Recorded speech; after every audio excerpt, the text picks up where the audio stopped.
Hello, I'm Julia Mossbridge of TILT, the Institute for Love and Time. And I want to tell you about our project called A Trait and State Analysis of Precognitive Remote Viewing, funded by the BIAL Foundation.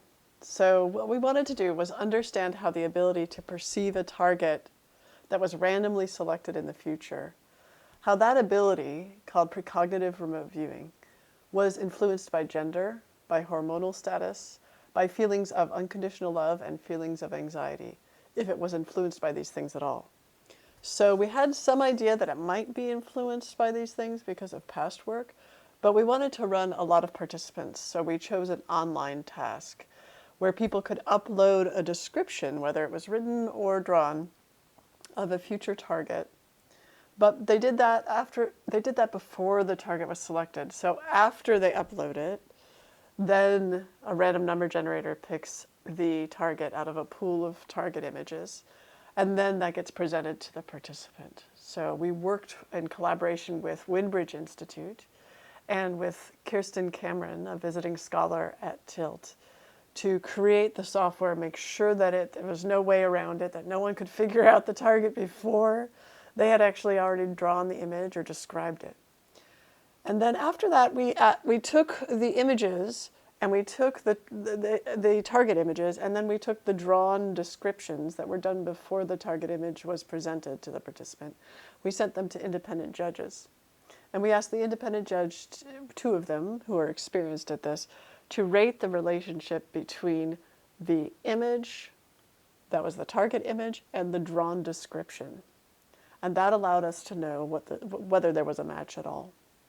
A little more than 300 people participated, and they were unselected for any kind of psychic or precognitive skill. The main results was that we had significant precognitive remote viewing, highly statistically significant, in this unselected group of people.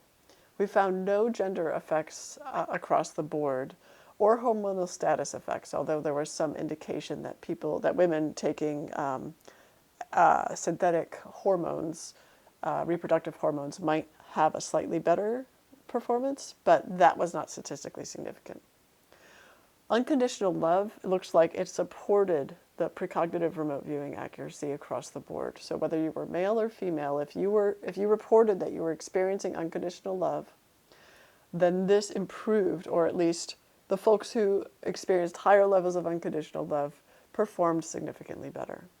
Anxiety also seemed to support precognitive remote viewing, which surprised us, but this was especially clear among women.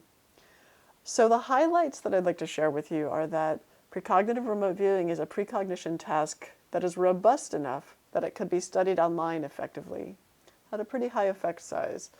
We also confirmed, based on a previous study that also showed that unconditional love was related to accuracy in precognitive remote viewing, we confirmed that observation. It may have something to do with access to information across space and time if you can reduce the boundaries on love, which unconditional love is all about.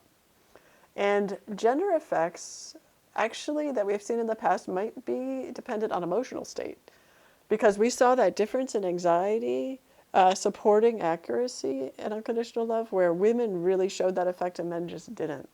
So it may be that in the past, gender effects that we've seen on this task and other people have seen actually have to do with the emotional state, maybe an interaction with gender. So those are some highlights for you. And I'd just like to end by saying, if I could name one word that describes the BIAL Foundation, it would be integrity. Thanks so much.